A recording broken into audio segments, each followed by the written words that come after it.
So hi guys, நான் உங்கள் தான் பாணி. ஸோ இன்றைக்கி Q&A ஒரு சில கேள்விகள்லாம் இருக்குது. இப்படியே ஒன்றா பார்த்துட்டே வரலாம். இதை Q&Aன்னு சொல்கிறதுக்கு பதிலாக பேசாமல் என்ன பேர் வைக்கலாம்? சரி, அப்படி இருக்கட்டும். உங்களுக்கு எதாவது தோணுச்சுன்னா சொல்லுங்கள். ஆல்ரைட். ஸோ வீடியோ ஸ்கிப் பண்ணாமல் கடைசி வரைக்கும் பாருங்கள். உங்களுடைய நல்ல கருத்துக்களை கீழே தெரிவிங்க. அண்ட் நம்மளுடைய சேனலுக்கு பொருளாதார அளவில் சப்போர்ட் பண்ணணும்னு விருப்பப்பட்டீங்கன்னா கீழே டிஸ்கிரிப்ஷன் டீட்டெயில்ஸ் இருக்குது. அண்ட் வீடியோவை பிடிச்சிருந்தா லைக் தட்டி விட்ருங்க. சப்ஸ்கிரைப் பண்ணாதவங்க பண்ணிடுங்க. வேறு என்ன, சப்ஸ்கிரைப் பண்ணிக்கங்க. அந்த ஹை பட்டனை தட்டி விட்ருங்க.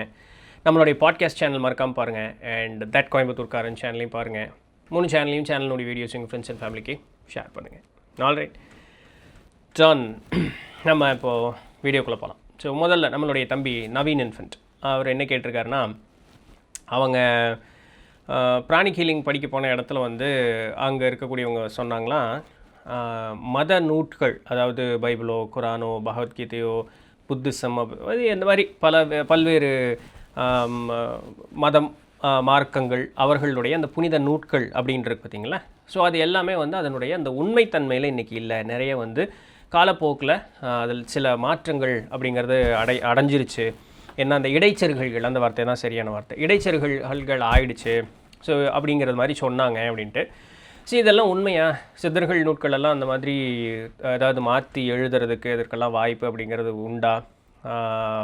இல்லை சித்தர்கள் நூட்களை மாற்றி எழுதாத மாதிரி சித்தர்களை ஏதாவது செஞ்சுருப்பாங்களா அப்படின்னு சொல்லி ஒரு கேள்வி. இது வந்து பொதுவான ஒரு கருத்து தான், இல்லைன்னு சொல்கிறதுக்கு அப்படிங்கிறது இல்லை. பெருவாரியாக சித்தவர் மக்களினுடைய நூட்கள் வந்து நிறைய வந்து இடைச்செருகல்கள் இருப்பதாக தமிழ் ஆராய்ச்சியாளர்களும் ஆர்வலர்களும் சொல்லுவது அப்படிங்கிறது உண்டு தான். இல்லை அப்படின்னு மாற்றி சொல்வதற்கு இல்லை. மத நூட்களில் வந்து இது நடந்திருக்குமா அப்படின்னு கேட்கும் பொழுது, பைபிள் அப்படிங்கிறதே வந்து நிறைய வகையான பைபிள் இருக்குது அப்படிங்கிறது ஒரு முக்கியமான இது இருக்குது. அந்த ஒரே நூல்லையே பழைய ஏற்பாடு புது ஏற்பாடுங்கிறதே 2 இருக்குது. அது வந்து பெரியவர்களாக கொடுத்ததாக சொல்லப்படுது. ஆனால் உண்மையான ஆராய்ச்சியாளர்கள் சொல்லும் பொழுது ரோமானியர்கள்னால தான் அது மாற்றப்பட்டது அப்படின்னு வந்து சொல்லுவாங்க. பழைய ஏற்பாட்டில் வந்து நிறைய மக்களுக்கு நன்மை பயட்டக்கூடிய நிறைய விஷயங்கள் அதில் வந்து இருந்தது. நிறைய சட்டத்திட்டங்களினுடைய கடுமைகள் அப்படிங்கிறது நிறைய இருந்தது. அப்போது அவர்கள் வந்து ஒழுக்க சீலர்களாக அவர்கள் அப்படி வாழ்ந்திருந்த காலத்தினால ரோமானியர்கள்னால அவர்களை வந்து பிடிச்சி இவர்கள் பக்கம் அவர்களை இழுக்க முடியல. அதனால் ஒரு சில மாற்றங்களை செய்து கொஞ்சம் ரிலாக்ஸேஷன்ஸ், அந்த ரிலாக்ஸேஷன் என்ன, எங்கெல்லாம் நமக்கு ஒரு சாக்குன்னு ஒன்று கிடைக்குதோ அங்கே நம்ம கீழே வரோன்னு அர்த்தம். அந்த மாதிரி நிறைய பண்ணி புதிய ஏற்பாடு கொடுத்ததாக இது. நீங்கள் என்ன உங்களுக்கு தெரியுமா, நீங்கள் பண்ணீங்களா? இதை சும்மா நெட்டில் தேடி பாருங்கள். மத ஆராய்ச்சி பண்ணக்கூடியவர்களே இதை சொல்லுவாங்க, சரிங்களா? ஸோ இந்த மாதிரி விஷயங்கள் எல்லாமே இருக்குது. நாட் தட் புதிய ஏற்பாடில் வந்து நல்ல செய்திகள் இல்லை அப்படி சொல்ல வரல. ஆனால் மாற்றங்கள் ஏற்பட்டுதான்னா ஏற்பட்டது. இது ரோமானியர்கள்னால நடந்த ஒரு மாற்றமாக சொல்லப்படுது, இல்லைன்னு இல்லை. குரான் வந்து மாற்றப்படாத ஒரு நூல் அப்படிங்கிற மாதிரி ஒரு பேச்சு உண்டு தான். அப்படின்னாலுமே இங்கேயோ ஒரு இடத்துல ஒரு அரசல் புரசலாக அது கேள்விப்பட்டேன். யூதர்கள் ஒருத்தவங்க வந்து ஒரு சேலஞ்ச் மாதிரி எடுத்துகிட்டு அந்த இதையவே வந்து மாற்றி சொன்னதாக சொல்லப்படுது. இஸ்லாமியர்கள் அதை ஏற்றுக்கொள்வதில்லை. பட் அப்படியும் அதில் ஒரு கையை வச்சு தான் செஞ்சால் மனுஷன் அப்படிங்கிற ஒரு செய்தி அப்படிங்கிறது உண்டு. நம்ம கலாச்சாரம்னு வரும்பொழுது இப்போ ராமாயணமாகட்டும் மகாபாரதமாகட்டும், so many variations are there, சரிங்களா? ஏகப்பட்ட ஒரு மகாபாரதம் ஒரு ராமாயணமே கிடையாது. இப்போ வால்மீகி ராமாயணத்திற்கும் இங்கே கம்பராமாயணத்துக்குமே வித்தியாசம் இருக்கும். வால்மீகி ராமாயணத்தில் நிறைய அடல்ட் வெர்ஷன்லாம் இருக்கும், கம்பராமாயணத்தில் அதெல்லாம் இருக்காது, சரிங்களா? கொஞ்சம் அப்படியே ஒரு மாதிரி நம்ம கலாச்சாரத்துக்கு ஏற்ற மாதிரி எழுதியிருப்பாங்க. இது மாதிரி மகாபாரதத்துலேயும் உண்டு. அப்போது அந்தந்த காலம் அந்தந்த மக்களுக்கு ஏற்றார் போல் இந்த மாதிரி விஷயங்கள் எல்லாமே எழுதப்பட்டது தான். அந்த வகையில் சித்தவர் மக்களினுடைய நூட்களில் நடந்திருக்கா அப்படின்னு கேட்கும் பொழுது அதை வந்து சித்த பரம்பரையில் இருக்கக்கூடியவர்களே ஒப்புக்கொள்வார்கள், இல்லைன்னு சொல்கிறதுக்கு இல்லை. ஒரு சில இடங்களில் வந்து இடைச்செருகல்கள் உண்டு தான். ஏன்னா இப்போ ஓலை வந்து அந்த இடத்துல செல்லரிச்சிருக்கோம், இல்லை இல்லாமல் போயிருக்கோம். அப்போ அந்த நடையை வைத்து இதற்கப்புறம் இது வரலாம் அப்படின்னு எழுதுவதுங்கிறது உண்டு தான், இல்லைன்னு சொல்கிறதுக்கு இல்லை.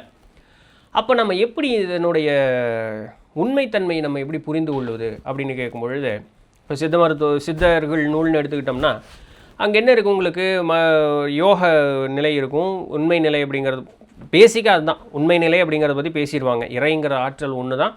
ஸோ அதை சென்று அடைவதற்கு உண்டான வழி என்னங்கிறதையும் சொல்லி, யோக முறைகள் எல்லாத்தையுமே சொல்லி, ஞான முறைகள் எல்லாத்தையுமே சொல்லி, பின்ன வாத வைத்தியம்னு சொல்லுவாங்க. இந்த வாதம்னு என்ன, ரசவாதம், ஆல்கமி. ஸோ அந்த ரசவாதத்தை சொல்லி அப்புறம் அதிலிருந்து வைத்தியம் அப்படின்னு சொல்லுவாங்க. இப்போது இந்த யோக முறைகளும் ஞான முறைகளையும் சொல்லும் பொழுது அதை இதர இந்த யோக ஞான நூட்களோடு ஒப்பிட்டு பார்க்கும் பொழுது ஒரு போல இருக்கா? ஆமாம் இருக்குது. சரிங்களா? அதனால அதில் கை வைக்கலை அப்படின்னு ஒரு இடத்துல நம்ம ஒரு முடிவுக்கு வரலாம். சரி, இந்த ரசவாத விஷயத்துலையும் இல்லை மருத்துவ விஷயத்துலையும் கை வச்சுருப்பாங்களா? வச்சுருக்கலாம் அப்படின்னு பார்க்கும் பொழுது அப்போ அதை எப்படி நம்ம உண்மைன்னு எடுத்துக்கிறது? அதை மருந்தாக செய்து நாம் அதை பயன்படுத்தி பார்க்கும்பொழுது அதன் உண்டான பலன் கிடைக்கிறதா அப்படின்னு பார்க்கும்பொழுது கிடைத்தால் அதில் எந்த விதமான மாற்றமும் இல்லை. அப்போ அதை ஒரே தடவையில் நான் சரியாக செஞ்சுட்டேன்னா அப்படின்னு கேட்டால், நான் அந்தளவுக்கு பெரிய வைத்தியனாக இருந்தேன்னா ஒரே தடவையில் நடக்கும்.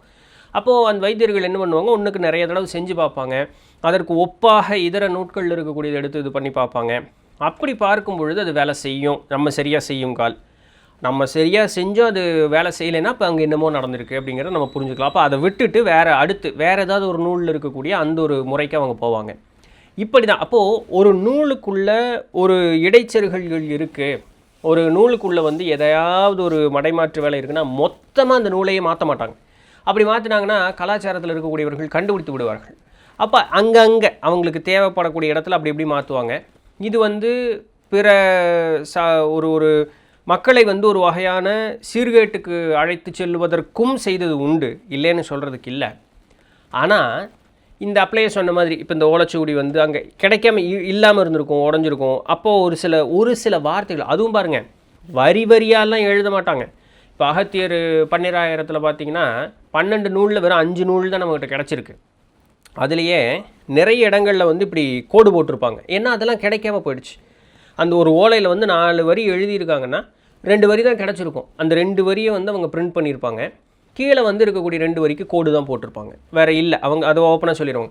ஒரு வார்த்தை 2 வார்த்தையை அவங்க அடிஷ்னலாக எழுதலாம். ஏன்னா அந்த நடையை வச்சு நமக்கு அந்த மொழியினுடைய புலமையின்பால் அதை எழுத முடியாதுன்னு ஒன்று கிடையாது. ஆனால் பெரிய அளவில் இருந்தால் அவங்களே சொல்லிடுவாங்க, அந்த கோடு போட்டுருவாங்க. 1/2 லைனு 1 லைனு அதெல்லாமே எழுத மாட்டாங்க, ஃபில் பண்ண மாட்டாங்க, கோடு போட்டுருவாங்க. இந்த மாதிரி நிறைய நூட்களில் நம்ம பதிப்பகத்தார் நேர்மையாக அதை செய்வதை நம்ம பார்க்குறோம்.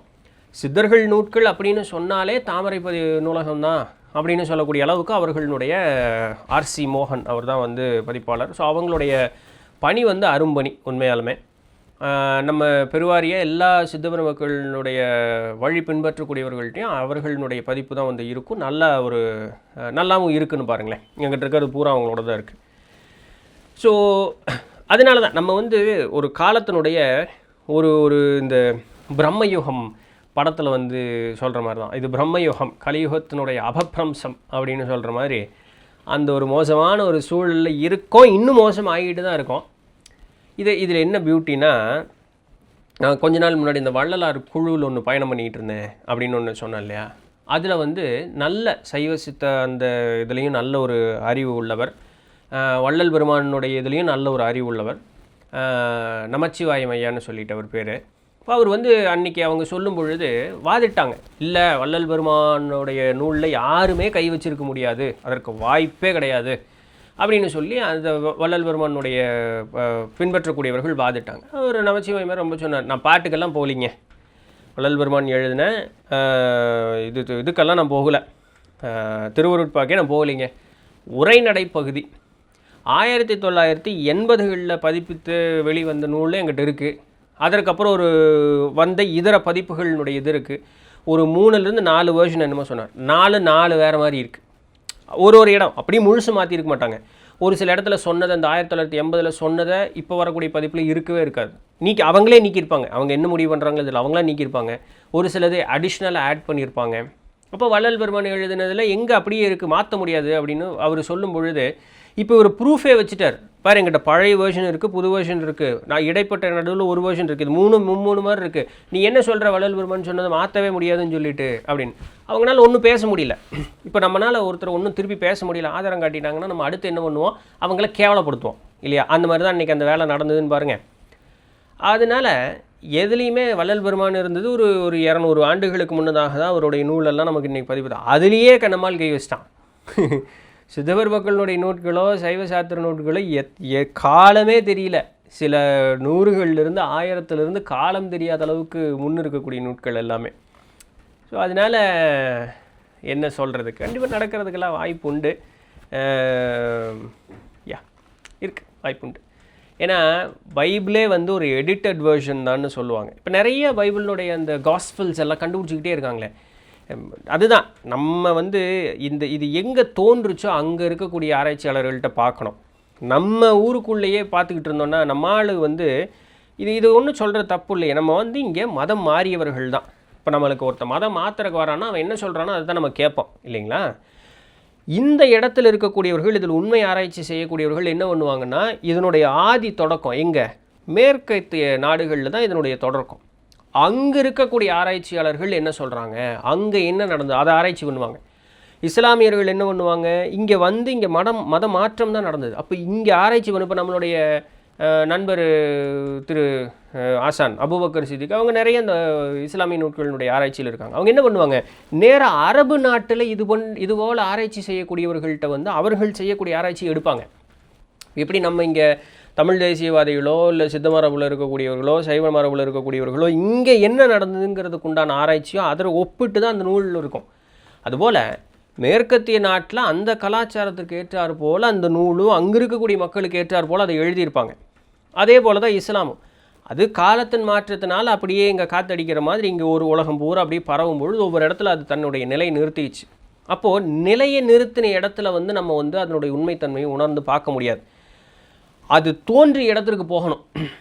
அப்படி நம்ம ஊர்லேயே தேடுனா ஆராய்ச்சி செய்யக்கூடியவர்கள்லாம் உண்டு. அப்போ அவர்களுடைய ஆராய்ச்சி குறிப்பெல்லாம் எங்கே இருக்குன்னா, அந்த மதம் தோன்றிய இடத்துக்கு போயிடுவாங்க. அவங்க இங்கே வளர்ந்துட்டு இங்கே வந்த இடத்துல வந்து பார்த்துக்கிட்டு இருக்க மாட்டாங்க. ஏன்னா உங்களுக்கு டேட்டா கிடைக்காது. ஏன்னா நான் என்னத்தை சொல்ல போகிறேன், இங்கே நான் வந்து ஒரு மதத்தை தழுவிட்டேன், நான் வந்து இன்றைக்கி ஒரு சைவ மரபை பின்பற்றக்கூடியோ நாளைக்கு ஒரு கிறிஸ்துவத்தையோ இஸ்லாமியத்தையோ தழுவுனேன்னா எனக்கு யார் சொல்கிறது கேட்பேன். நான் இங்கே இருக்கிறவங்க சொல்கிறது தான் கேட்பேன். இங்கே இருக்கக்கூடியவர்கள் அந்த நூலில் இருக்கிறத மட்டும் சொல்லிக்கிட்டே இருப்பாங்க.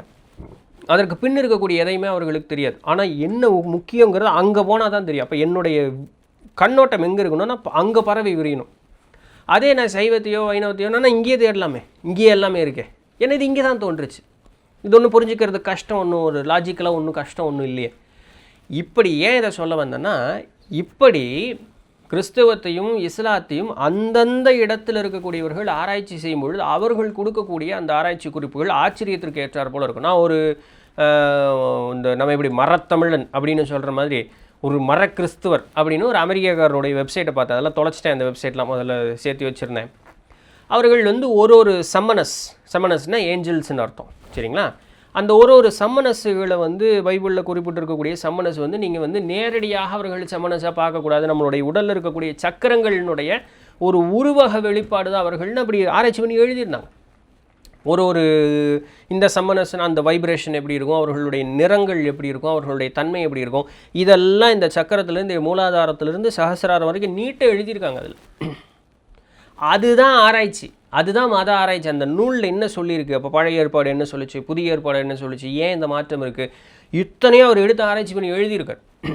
நான் முடிஞ்சால் தேடி பார்க்குறேன், கிடச்சிதுன்னா நான் ஷேர் பண்ணுறேன். நான் என்கிட்ட இல்லை, தொலைச்சிட்டு. நான் சொல்கிறது பார்த்தது வந்து ஒரு 10 வருஷத்துக்கு முன்னாடி பார்த்தது, சரிங்களா. அதனால் இப்படி மாற்றி இல்லை மாறாமல் இருந்தாலுமே அதனுடைய பொருள் புரியாமல் நமக்கு வந்து சொல்லுவது அப்படிங்கிறது எல்லாமே உண்டு. அது ஒரு பிரச்சனை இருக்குது, சரிங்களா. அதுதான் இன்றைக்கி இருக்கக்கூடியதில் பெரிய பிரச்சனை. இப்படியெல்லாம் இருக்குது. என்ன பண்ண, முடிஞ்ச அளவுக்கு சாமியை நல்ல வழியில் கூட்டிகிட்டு போன்னு ஒரு வேண்டுதலை வச்சுக்கிட்டு அப்படி போகிறது தான் ஒரே வழி, வேறு வழி இல்லை.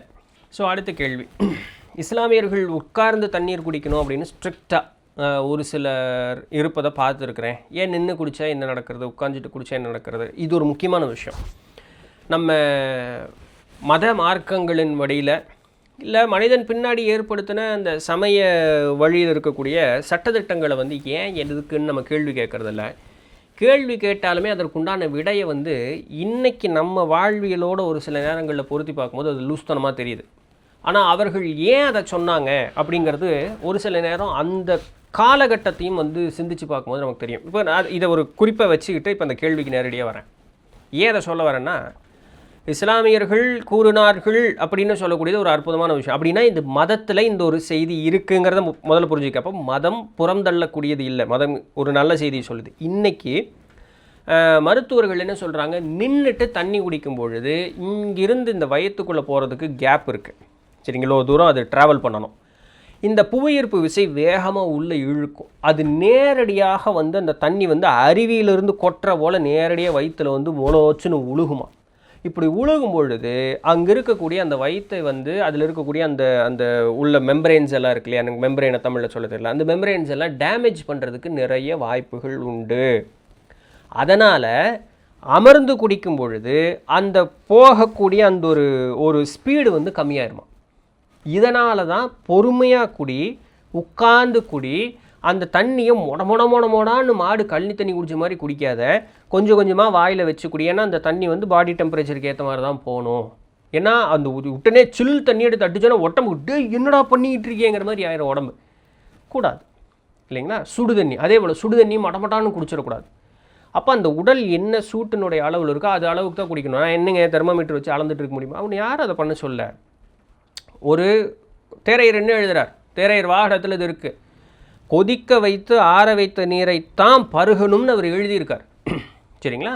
அப்போ அந்த கொதிக்க வைத்து ஆற வைத்த நீரை வந்து குடிக்கும் பொழுது வாயில் வச்சு தான் குடிக்கணும். அப்படி கொப்பளிச்ச மாதிரி இப்படி வச்சுட்டு தான் அப்படி குடிக்கணும். ஏன்னா அது அந்த ஃபியூ செகண்ட்ஸில் அது பாடி டெம்பரேச்சருக்கு ரெடி ஆயிரும். அப்போ தான் குடிக்கணும். அதனால மெதுவாக குடி அப்படிம்பாங்க. மொடன்னு குடிக்கக்கூடாது. நம்ம கிரவுண்டுக்கு போய் விளையாண்டுட்டு வந்தோடனே அப்படியே சொம்பு எடுத்து டமன்னு குடிப்போம் தெரியுமா, பண்ணக்கூடாது. அது வாய் வச்சு தான் குடிக்கணும், அண்ணாக்கு போட்டு குடிக்கக்கூடாது. சரிங்களா. இதெல்லாம் இருக்குது. இதெல்லாம் மதங்கள் சொல்லுகிறது, மனிதனுடைய வாழ்வியல் முறைகள் சொல்லுகிறது. இன்றைக்கி இதைத்தான் எதிர்த்துக்கிட்டு இருக்கிறானுங்க முட்டாள்தனமாக.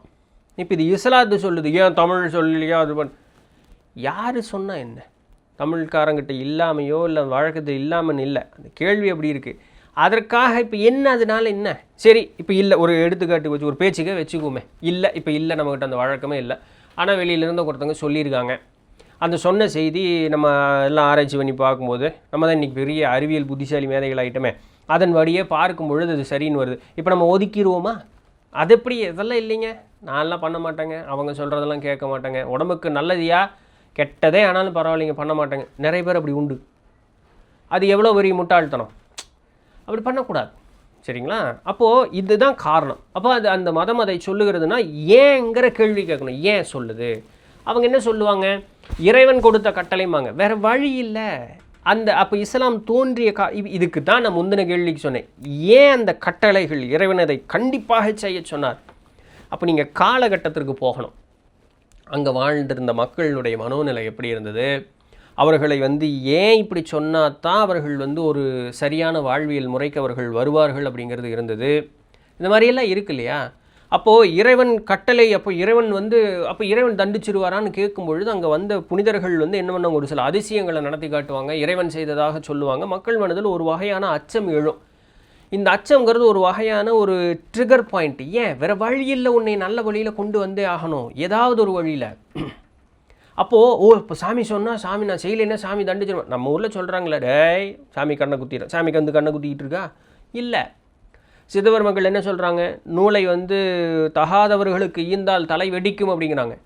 இப்போ லிட்டரலாக தலை வெடிக்குதுன்னு நீங்கள் நினைக்கக்கூடாது. சரிங்களா. அப்போ அது ஒரு வகையான ஒரு பயம் உறுத்தக்கூடிய இருக்கும். அப்போ தலை வெடிக்க போகிறதில்ல, லிட்டரலாக தலை வெடிக்க போகிறதில்ல. அப்படி ஏதாவது நடந்தாலும் நடக்கலாமா இருக்குது எனக்கு தெரியல. இல்லை தலை வெடிக்கிறாது போல் தலைவலி ஒரு மூணெல்லாம் நான் யோசித்த காலமெல்லாம் உண்டு. இருக்கலாம். ஒருத்தன் நான் ஒன்று சொல்கிறேன், அதை ஒருத்தன் தவறாக பயன்படுத்தினான்னா அதற்குண்டான வினை என்கிட்ட வந்து சேரத்தான் செய்யும், சேராதுன்னு இல்லை. சரிங்களா.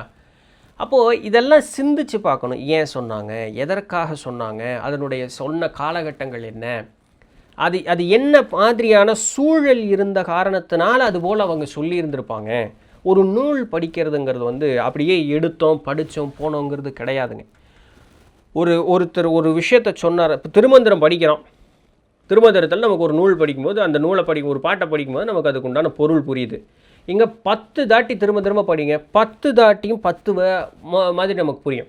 நாங்கள் பழனியில் செல்வராஜ் ஐயா சித்தமருத்துவர் சொல்லும்போது அவர் கேட்டார், தம்பி இது திருமந்திரம் படிச்சிருக்கியா? பெருசாக முழுசும் படித்ததில்லை, படிச்சிருக்கேன் நான் முழுசும் படிச்சதில்லைண்ணா. நான் இதோட அவர் எத்தனை தடவை படித்தேன்னு சொன்னார், கிட்டத்தட்ட 7 தடவையா எத்தனையோ தடவை படித்தேன்னு சொன்னார். முந்தின பதிவுகளில் சொல்லியிருக்கேன். நான் மறுபடியும் படிப்பேன், எனக்கு மறுபடியும் அது புதுசாக படிக்கிற மாதிரி தான் இருக்கும்ண்ணா.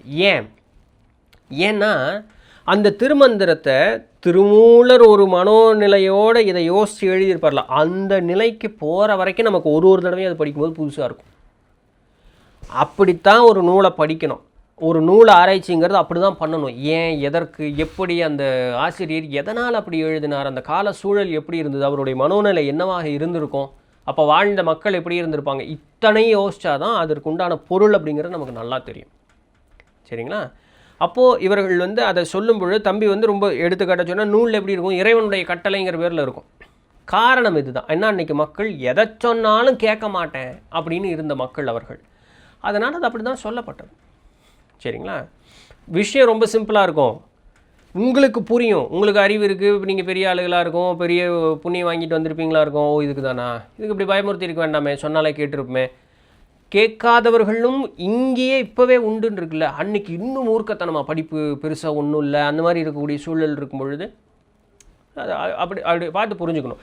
இந்த புரிதல் வந்துடுச்சுன்னா நம்ம யாரையும் வந்து எதிர்த்து பேச மாட்டோம், யாரையும் புறம் பேச மாட்டோம், யாரையும் தாழ்த்தி பேச மாட்டோம். சரிங்களா? ஓ இதற்காக தான் சொன்னாங்களா.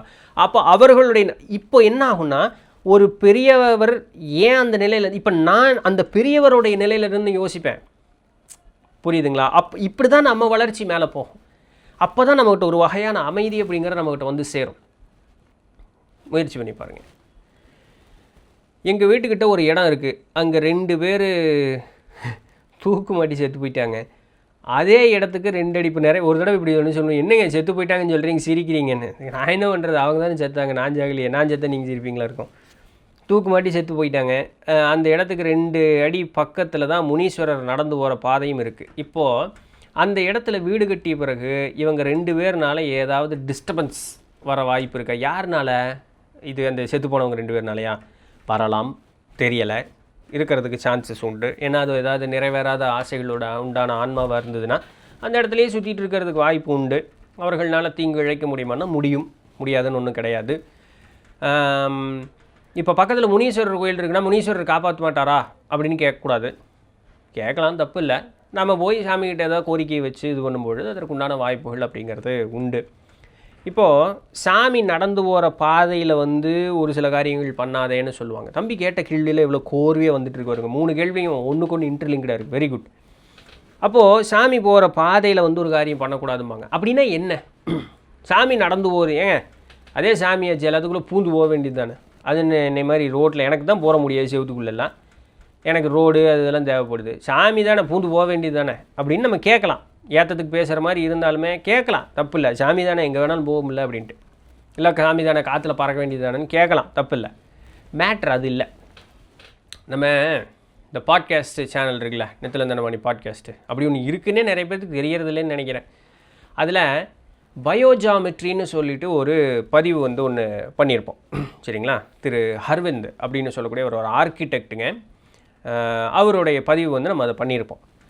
அப்போது அதில் அவர் வந்து என்ன சொல்லியிருப்பார்னா, இந்த உலகம் முழுக்க லே லைன்ஸ்ன்னு சொல்லுவாங்க. சரிங்களா? அந்த உலகம் முழுக்க ஒரு சக்தி நிலை பெற்ற இடமும் அந்த இன்னொரு சக்தி நிலை பெற்ற இடத்திற்கு உண்டான ஒரு இணைப்பு அப்படிங்கிறது இருக்குது. இது வந்து எப்படின்னா, இந்த அட்சரேகை தீர்க்கரேகை லாஞ்சிடியூட் லாட்டிடியூட்னு சொல்லுவாங்களா, அது போல், புரிதலுக்காக சொல்கிறேன், அது போல் உலகத்தை சுற்றி நிறைய இந்த மையங்கள் வந்து அந்த இடத்துல இருக்குது. மையங்களும் இருக்குது, ஒன்றுக்கு ஒன்று இணைப்பு பாதை அப்படிங்கிறது ஒன்று இருக்குது. நம்மளுடைய கலாச்சாரம் இல்லை, இந்த உலகத்தில் வாழ்ந்த மூத்தைய கலாச்சாரத்தில் முதிர்ந்தவர்கள் என்ன பண்ணாங்க, இதை அறிந்து தான் அந்த சக்தி நிலை பெற்ற இடத்துல எனர்ஜி ஸ்பாட்ஸுங்கிற அந்த வார்த்தையை அவர் பயன்படுத்தியிருப்பார். அந்த இடத்துல திருக்கோவில்களை வந்து எழுப்புனாங்க. சரிங்களா? இப்போது இது சாமி நடந்து போகிற பாதை அப்படின்னு சொல்லுவாங்க. What is the meaning of that? சாமி நடந்து போகிற பாதை, அந்த இடத்துல அந்த சக்தியினுடைய ஓட்டம் அந்த இடத்துல இருக்குதுன்னு அர்த்தம். இப்படி கற்பனை பண்ணிக்கங்க, ஒரு டிரான்ஸ்ஃபார்மர்லேருந்து அங்கேருந்து ஒரு பெரிய லைன் இழுக்கிறோம், ஒரு வீட்டுக்கு கொண்டு வந்து நிறுத்துகிறோம், இல்லை இன்னொரு டிரான்ஸ்ஃபார்மரை கொண்டு வரோம், அப்படி தான், வேறு ஒன்றும் இல்லை. இப்போ டிரான்ஸ்ஃபார்மர் கரண்ட் கம்பியில் கொண்டே கை வைப்பீங்களா? டிரான்ஸ்ஃபார்மர் அங்கே தானே இருக்குது, கரண்ட் கம்பி என்ன பண்ணி இருப்போம், கொண்டே கையை வைப்பீங்களா? சாமி அடிச்சிருச்சு என்ன ஆகும்? கரண்ட் அடிச்சிருச்சுங்க, அதே தாங்க அங்கே சாமி அடிச்சிருச்சு, வேறு ஒன்றும் இல்லை. அப்போது அது என்னங்க, ராத்திரி நேரம் தான் சாமி அடிக்குமா, காலையில் நேரம்லாம் சாமி அடிக்காதா அப்படின்னு கேட்டால் அப்படியும் நடந்த நாட்கள் உண்டு. எந்த நேரத்தில் அந்த சக்தியினுடைய ஓட்டம் இருக்குதுன்னு தெரியணும். அதனால தான் இஸ்லாத்தில் 5 நேர தொழுகை இருந்தது. ஆக்சுவலாக 6வது நேர தொழுகை ஒன்று இருக்குது.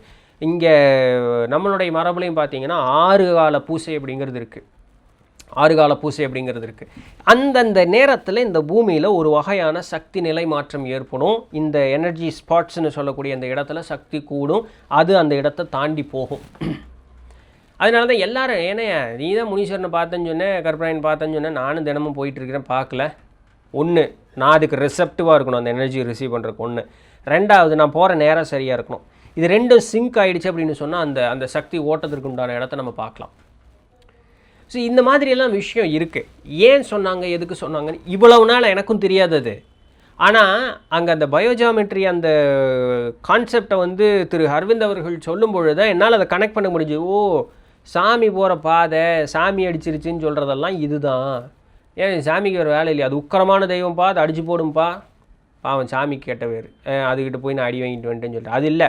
அவங்க சொன்னது அந்த இடத்துல அந்த ஆற்றல் அந்த இடத்துல பரவுது, அந்த குறுக்க போகாத, அது வந்து உனக்கு பாதிக்கும். ஏன் பாதிக்கும்? ஏங்க நல்லதுன்னு தானே சொல்கிறீங்க, அது எப்படி பாதிக்கும்? நீ ரிசெப்டிவாக இல்லையா? உன் உடம்பு வந்து அதற்கு தாங்கக்கூடிய அளவுக்கு இல்லை. நம்ம எல்லாருமே என்ன சித்தவர் மக்களா, நம்ம தாங்கக்கூடிய அளவுக்கு நம்மக்கிட்ட உடம்பு இல்லை, அவ்வளோதான். மற்றபடி வேறு ஒன்றும் இல்லை. சரிங்களா? அதனால தான் கோவில்லேருந்து கற்பகிரகம் இருக்குது, நந்தி இருக்கார், பலிபீடம் இது கம்பம் நட்டி இருப்பாங்க, கொடி கம்பம் இருக்கும், பின்ன பலிபீடம் இருக்கும். நெடுஞ்சான் கடையாக ஒழுகிறேன்னு சொல்லி நெட்டுக்கு நேரம் விழுந்துக்கிட்டு இருப்பாங்க. அந்த எனர்ஜி நம்மளால் ரிசீவ் பண்ண முடியாது. நேராக தலையில் அடிச்சுன்னு வச்சுக்கோங்க, கிருன்னு இருக்கும், அப்படியே இருக்கும்.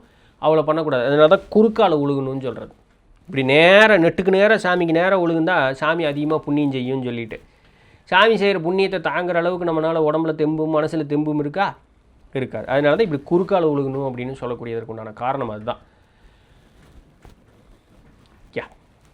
ஸோ அதனால் சாமி நடந்து போகிற பாதையில் வீடு கட்டாதேன்னு சொல்கிறது, அங்கே போய் அந்த வேலையும் பண்ணாதுன்னு சொல்கிறது அதுதான்.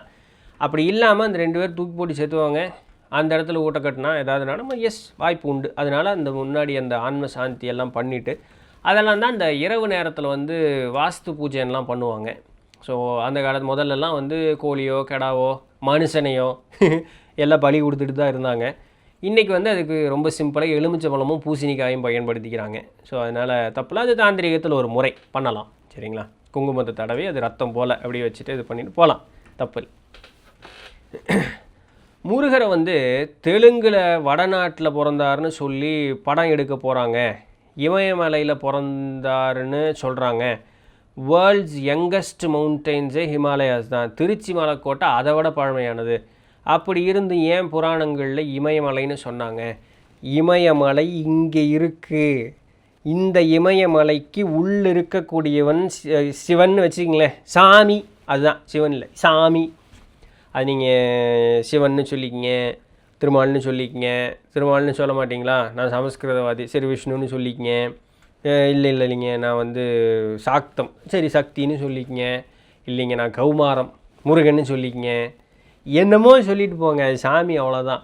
இதுதான் வடக்கு, இதற்குள்ளே தான் வந்து இறைவன் இருக்குது. இந்த மையத்தில் திருச்சிற்றம்பலம் திருநடனம் எங்கே இருக்குது? இதுதான் சிற்றம்பலம், இங்கே உள்ளே இருக்கக்கூடியது. அங்கே நடக்கிறதான் திருநடனம், வேறு ஒன்றும் இல்லை.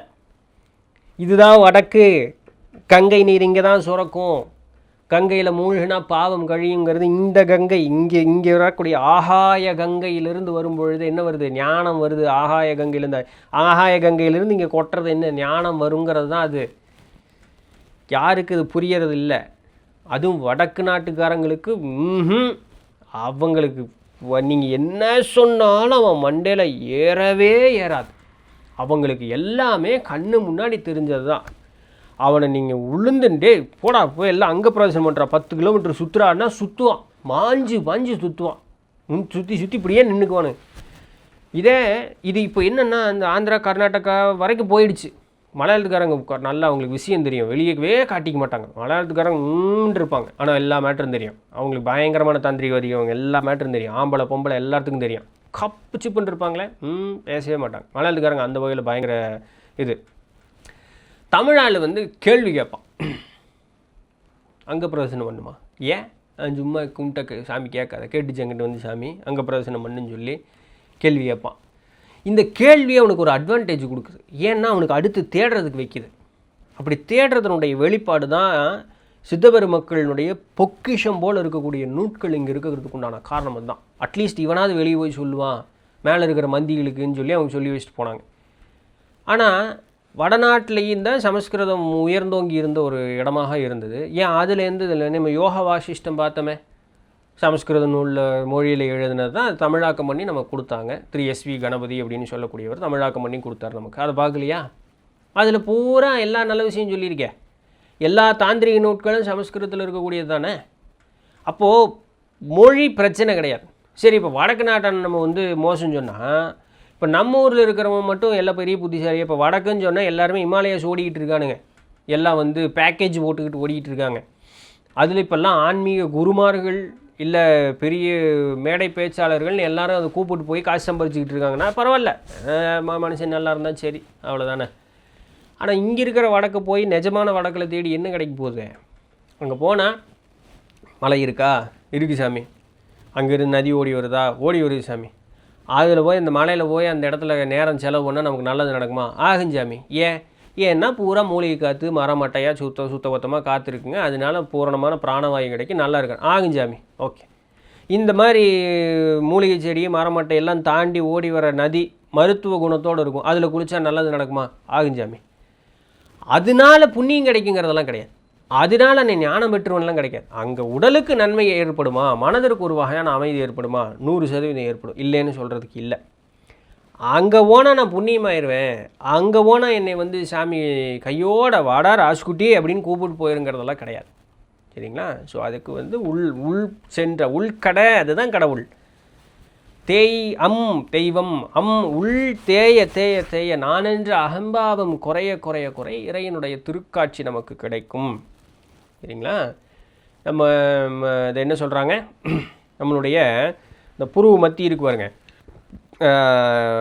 கிறிஸ்துவத்தில் சமீபத்தில் இருக்கிறது பரலோக ராஜ்யம் அப்படின்னு சொல்லிட்டு இருக்கக்கூடியது. இதுக்குள்ளே எவ்வளோ சமீபமாக இருக்கு பாருங்க. இது ஒன்று. நம்மளுடைய சில்வியா ப்ரௌன், ஆமாம் சில்வியா ப்ரௌன், அவங்களுடைய அந்த நூல்லையும் அவங்க வந்து இந்த ஆன்ம இதை பற்றி எழுதுறாங்க. அப்புறம் ராபர்ட் ஏ மன்ரோ அப்படின்னு சொல்லக்கூடியவருடைய அந்த ஜேர்னி அவுட் ஆஃப் த பாடி அப்படின்னு சொல்லக்கூடிய அந்த நூல்லையும் எழுதியிருக்காங்க. என்னென்னா, இந்த புருவ மத்தியிலிருந்து 25 to 30 டிகிரி, ஜஸ்ட் இவ்வளோதான். ஏன்னா இப்படி போனால் 45, அதுலேருந்து இவ்வளோ தூரம் வந்துன்னு இவ்வளோதான். இந்த ஆங்கிளில் தான் அந்த ஆன்மூலகம் அப்படிங்கிறது இருக்குது. இறைவனுடைய திருக்காட்சி இந்த ஆங்கிளில் தான், அந்த ஒளி தோன்றுதுங்கிறது இந்த ஆங்கிளில் தான் நடக்குது. சாமி பார்க்குறவங்கள எங்கே பார்க்குறாங்க? மேலே பாரு அப்படின்னு. அந்த மேலே இல்லைடா, இந்த மேலே பாரு, இப்படி இங்கே மேலே பாருங்கிறது தான் மேலே பாரு. நம்மால் டொங்கின்னு மேலே பார்த்துட்ருக்கேன், எங்கே சாமி காணோம், ஃப்ளைட்டு தான் போகுது, இல்லை காக்கா ஆகி போயிட்டு வச்சுட்டு போயிடுது நம்ம மேலே. இப்படியெல்லாம் ஜோக் சொல்லிகிட்டு இருக்காங்க இல்லையா? மேலே பாருன்னா அந்த மேலே பாரு இல்லை, இந்த மேலே பாரு, அங்கே தான் சாமி தெரியும். பரலோக ராஜ்யம் சமீபத்தில் இருக்கிறது. திருச்சிற்றம்பல நடம் இங்கே இருக்குது, சிற்சபை அங்கே பார்க்கணும். வடக்கு இங்கே இருக்குது, வடக்கு நாட்டான் பூரா இங்கே இருக்கான். நாம தான் வடக்கு நாட்டான் அந்த வகையில் போகும்போது. நிஜமாக ஃபிசிக்கல் ஸ்பேஸ் வந்து இந்த ஃபிசிக்கல் பாடிக்கு நல்ல ஹெல்த்தியாக, மென்டலுக்கு ஹெல்த்தியாக இருக்கும். மற்றபடி பாவோபனிஷத்துன்னு சொல்லிட்டு ஒரு நூல் இருக்குங்க. சரிங்களா? கொஞ்சம் கடினம் படித்து புரிஞ்சுக்கிறது. எடுத்தோன்னே உடனே டவால்னு புக்கை தேடாதீங்க, கொஞ்சம் சிரமம். ஸ்ரீவித்யா உபாசனையில் இருக்கக்கூடியவர்களுக்கு இந்த நூல் தெரியும். பாவோபனிஷத்துங்கிறது வந்து ஸ்ரீவித்யாவில் இருக்கக்கூடியவர்களுக்கு நல்லா தெரியும். ஸ்ரீவித்யாவில் சொல்லப்பட்ட எல்லா தெய்வங்களும் உடலுக்குள்ளே இருக்கக்கூடிய அங்கங்களை தான் சொல்லியிருக்காங்கங்கிறத பாவோபனிஷத்து அழகாக சொல்லியிருக்கும். அதில் வாராகி அம்மனை வந்து எலும்பும் மஜ்ஜையுமாக சொல்லியிருப்பாங்க. உன்னுடைய எலும்பும் மஜ்ஜைக்குண்டான ஒரு உருவ வெளிப்பாடு வாராகி அம்மனாக சொல்லியிருப்பாங்க. பாவோபனிஷத்து இருக்குது, உபநிடங்கள், உபனிஷத்து எல்லாம் வந்து சமஸ்கிருதம், அது தவறு ஒன்றும் படிக்கக்கூடாது, எல்லாம் அப்படி பிராமணன் தப்பான அந்த நூல் சொல்லியிருக்கேன். உனக்கு அது படித்தா தான் அறிவு வரும். அதை சொல்லித்தர எத்தனையோ நல்ல குருமார்கள் இன்றைக்கி பிராமணர்கள் உண்டு. நம்ம தான் போக மாட்டேங்கிறோம், நூல் தேடி படிக்க மாட்டேங்கிறோம். உபனிஷத்து அப்படின்னு சொன்னால் அதை நம்ம உபநிடதம்னு சொல்கிறோம். சரி, மொழி ஏதோ சொல்லிட்டு போங்க, ஷா என்கிட்ட இல்லைங்க, அதனால நான் டா போட்டு சொல்கிறேன். சொல்லு சாமி, ஒன்றும் பிரச்சனை இல்லை. ஆனால் படிக்காமல் விட்டுறாத, படித்தா தான் அறிவு வளரும். படிடா பரமா. யாரையும் புறம் சொல்லி யாரையும் வந்து மனம் நோகடிக்காத. அவர்கள்ட்ட அறிவு இருக்கா, தெண்டனிட்டு பணிந்து நின்று அவர்கள்ட்ட அறிவை வாங்கிக்கும். இங்கே அதுக்கு தான் வந்திருக்கோம். இங்கே வந்து குல ஆச்சாரம் பேசாத, எந்த ஏற்ற இறக்கமும் பேசாத, எந்த பாகுபாடும் பார்க்காத, அறிவை சேர்த்திக்கிறதுக்கு வழி இருக்கா, சேர்த்திக்கோ. கொடுத்த ஆசிரியருக்கு நல்ல மதிப்பு மரியாதையோடு இரு. சாமி, நீங்கள் சொல்கிறதெல்லாம் கேட்டேன், அங்கே போனேன், அவங்க மதிக்கலை, பரவாயில்ல, அது அவருடைய கர்மம். உன்னுடைய கர்மம், நீ இந்த ஒரு சுற்ற வேண்டி இருக்குங்கிறது. சுற்றிட்ட. இந்த உலகத்தில் அவர் ஒருத்தர் தான் ஆசிரியரா? அவர் ஒருத்தர் நீ நல்லா நடத்தலைங்கிறதுக்காக எல்லார் மேலேயும் பழி சொல்லிடலாமா? அது எவ்வளோ ஒரு அஞ்ஞானத்தோடு நடந்துக்கிற ஒரு இது. திருப்பவும் சுத்தப்பா, அவர்கிட்ட போகிறதுக்கு ஒரு சுற்றுனே இல்லை, இன்னும் 2 சுற்று விதி அப்படி இருக்குது. அதுக்கு ஏன் என்ன பண்ணுறது? ஒரு 4 பேர்த்திட்ட சுற்று, கண்டிப்பாக உனக்கு வந்து நல்ல ஒரு நிலை அப்படிங்கிறது வாய்க்கும், ஒரு நல்ல குரு அமைவார். சரிங்களா? ஸோ அதனால் இது ஒரு இருக்கா. இந்த மாதிரி ஒரு ஸ்டேட்டஸ், ஹைரார்கி, இந்த மாதிரி வேறு ஒரு வகையான தோற்ற அமைப்பு, இப்படி இருக்கக்கூடியவர்களால் மட்டும்தான் உண்மை நிலையை பற்றி பேச முடியுங்கிறதே வந்து ஒரு தவறானது. ஆதிசங்கரருக்கும் சண்டாளனுக்கும் நடந்த ஒரு இது தெரியுமா? அந்த கதை உங்களுக்கு ஞாபகம் இருக்குன்னு நினைக்கிறேன், இல்லையா? ஸோ இதெல்லாம் எதுக்குன்னா, உண்மையை புரியணும் அப்படின்னு சொன்னால் நாம் தான் மெனக்கெட்டால் தான் தெரியும். நூல் படிக்கணும், பெரியவர்களுடைய துணைகூடல் இருக்கணும், பெரியவர்கள் சொல்கிறத காதில் வாங்கணும், நாம் சுய ஆராய்ச்சி பண்ணணும். எதை எடுத்தாலும் குறை பேசி நொட்டை பேசிக்கிட்டே இருந்தோன்னா நாம் முன்னேறவே மாட்டோம். முருகருக்காக நான் சண்டை போடுறேன், இதனால் முருகருக்கே ஒரு பயனும் கிடையாது. ஒரு வகையில் மக்களுக்கு நல்ல பயன் என்னென்னா, இந்த மொழியும் இந்த கலாச்சாரமும் வாழும்.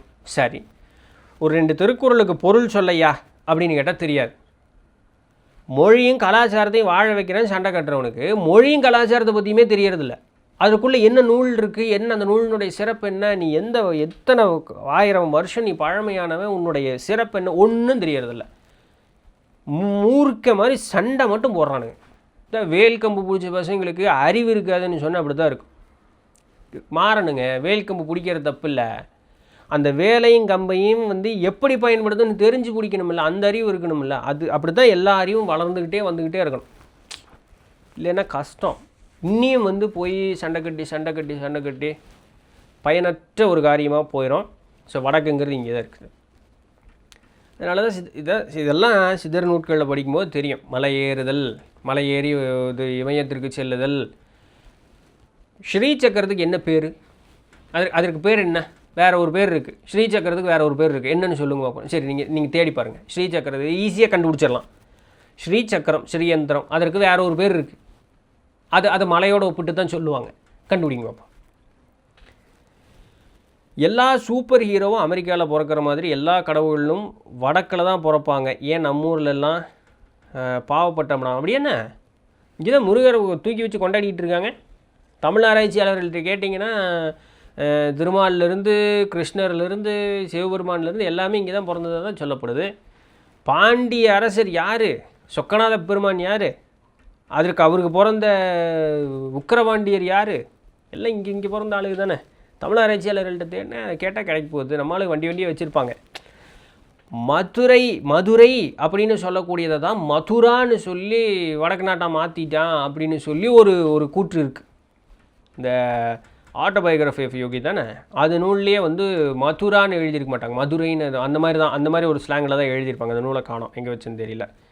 ஸோ மதுரைங்கிறத தான் மதுரான்னு எழுதிட்டாங்கன்னு ஒரு பேச்சு உண்டு. அப்படி ஒரு பேச்சு உண்டு. நான் சொல்ல, எங்கிட்ட சண்டைக்கு நிற்காதீங்க, இல்லை அந்த இப்படின்னு என்கிட்ட அதெல்லாம் எனக்கு தேவையில்லை. அப்படி ஒரு பேச்சு உண்டு, நான் சொல்கிறேன், அவ்வளோதான். சரிங்களா? ஓகே. தவிர யார் சாமியை வந்து உரிமை கொண்டாடுறதுக்கு?